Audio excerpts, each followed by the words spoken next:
मित्रों, हम सभी जानते हैं कि समस्त भारत में भगवान श्री राम के बहुत सारे मंदिर हैं। लेकिन आपको जानकर हैरानी होगी कि भारत में कई ऐसे मंदिर हैं जहां रावण की पूजा की जाती है और कुछ स्थानों पर रावण भगवान शिव के मंदिर में भी विराजमान है। चलिए आपको भारत के रावण मंदिरों के बारे में जानकारी देते हैं। बैजनाथ, हिमाचल प्रदेश। हिमाचल प्रदेश के कांगड़ा जिले में स्थित बैजनाथ मंदिर कोई रावण मंदिर नहीं है, बल्कि भगवान शिव का ज्योतिर्लिंग है। रावण और इस स्थल से जुड़ी कुछ पौराणिक कथाएं शामिल हैं।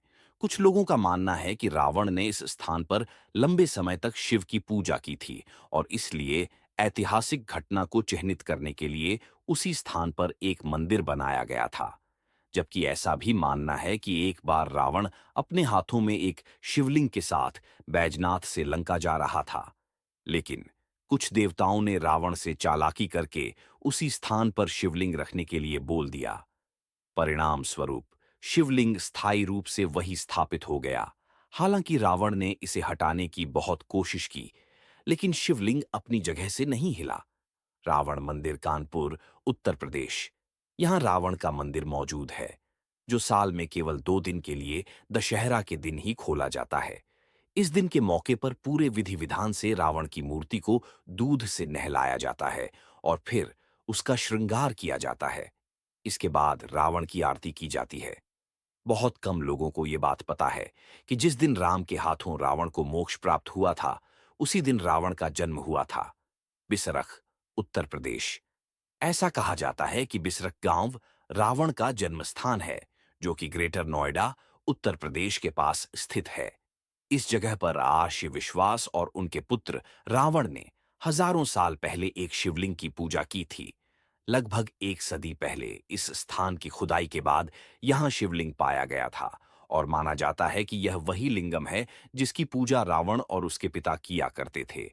यहाँ शिव मंदिर में रावण की मूर्ति भी स्थापित है, जिसकी बद्देह विधि विधान के साथ पूजा की जाती है। इस गांव में कभी भी रावण का पुतला नहीं जलाया जाता। मंडोर, राजस्थान। मंडोर के निवासी मुख्य रूप से मौदगिल और दवे ब्राह्मण हैं, जो रावण को अपना दामाद मानते हैं। स्थानीय लोगों का मानना है कि मंडोर ही वो जगह है जहां रावण और मंदोदरी का विवाह हुआ था। जिस स्थान पर उनकी शादी हुई थी, वह जगह अभी भी इस शहर में मौजूद है, लेकिन अब यह लगभग खंडहर में तब्दील हो चुकी है। यहाँ रावण का एक मंदिर भी है, जिसे विशेष रूप से वैवाहिक कार्यक्रम के दौरान बनवाया गया था। मंदसौर, मध्य प्रदेश। इंदौर शहर से राजस्थान एमपी सीमा पर लगभग 200 किलोमीटर दूर स्थित मंदसौर शहर ऐतिहासिक और धार्मिक स्थलों का स्वर्ग है। यह एक ऐसा स्थान है जहां 10 सिर वाली 35 फीट ऊंची मूर्ति के रूप में रावण की स्तुति की जाती है। मंदिर खानपुर इलाके में स्थित है और रावण के कई प्रशंसक इस स्थल पर आते जाते रहते हैं। इसके पास शाहजहांपुर जिले में भड़केड़ी गांव स्थित है, जहां रावण के अजेय पुत्र मेघनाद को समर्पित एक और मंदिर है। विदिशा, मध्य प्रदेश। मध्य प्रदेश में विदिशा नाम का एक शहर है, जहां लोग दावा करते हैं कि रानी मंदोदरी इस जगह की मूल निवासी थी। यह भोपाल से लगभग 6 किलोमीटर की दूरी पर स्थित है और यहाँ दशहरा उत्सव रावण की 10 फीट लंबी लेटी हुई छवि की पूजा करके मनाया जाता है। कन्याकुब्ज ब्राह्मण समुदाय के स्थानीय लोग शादी जैसे अवसरों पर रावण का आशीर्वाद लेने के लिए इस मंदिर में आते हैं। काकीनाडा, आंध्र प्रदेश। काकीनाडा बेहद सुंदर जगह है, जहां इसी नाम का बीच रोड पर एक मंदिर परिसर है, जिसमें एक बड़े शिवलिंग के साथ रावण की 30 फीट की मूर्ति स्थापित है। ऐसा कहा जाता है कि इस शिवलिंग की स्थापना किसी और ने नहीं, बल्कि स्वयं रावण द्वारा की गई थी। कमलनाथ महादेव, राजस्थान। झीलों की नगरी उदयपुर से लगभग 80 किलोमीटर दूर झाड़ोल तहसील में शिवजी का यह प्राचीन मंदिर स्थित है। पुराणों के अनुसार इस मंदिर की स्थापना खुद लंकापति रावण ने की थी। कहते हैं कि यही वह स्थान है जहां रावण ने अपना सिर काटकर भगवान शिव को अग्निकुंड में समर्पित कर दिया था। तब रावण की इस भक्ति से प्रसन्न होकर भगवान शिव ने रावण की नाभि में अमृत कुंड स्थापित किया था। इस स्थान की सबसे बड़ी विशेषता यह है कि यहाँ भगवान शिव से पहले रावण की पूजा की जाती है, क्योंकि मान्यता है कि शिवजी से पहले अगर रावण की पूजा नहीं की जाए तो सारी पूजा व्यर्थ जाती है।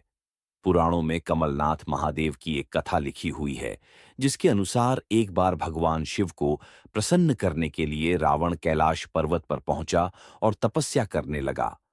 उसके कठोर तप से प्रसन्न होकर भगवान शिव ने रावण से वरदान मांगने को कहा। तब रावण ने भगवान शिव से लंका चलने का वरदान मांग लिया। तब भोलेनाथ शिवलिंग के रूप में उसके साथ जाने को तैयार हो गए। भगवान शिव ने रावण को एक शिवलिंग दिया और यह शर्त रखी कि अगर लंका पहुंचने से पहले तुमने शिवलिंग को धरती पर कहीं भी रखा तो मैं वहीं स्थापित हो जाऊंगा। चूंकि कैलाश पर्वत से लंका का रास्ता काफी लंबा था और रास्ते में रावण को थकान महसूस हुई, तो वो आराम करने के लिए एक स्थान पर रुक गया और ना चाहते हुए भी उसने शिवलिंग को धरती पर रख दिया। आराम करने के बाद रावण ने शिवलिंग को उठाना चाहा, लेकिन वह टस से मस न हुआ। तब रावण को अपनी गलती का एहसास हुआ और पश्चाताप करने के लिए वह उसी जगह पर फिर से तपस्या करने लगा। वो दिन में एक बार भगवान शिव का 100 कमल के फूलों के साथ पूजन करता था। ऐसा करते करते रावण को 12.5 साल बीत गए। जब ब्रह्मा जी को इस बात का पता लगा कि रावण की तपस्या सफल होने वाली है, तो उन्होंने उसकी तपस्या विफल करने के लिए पूजा के वक्त एक कमल का फूल कम कर दिया।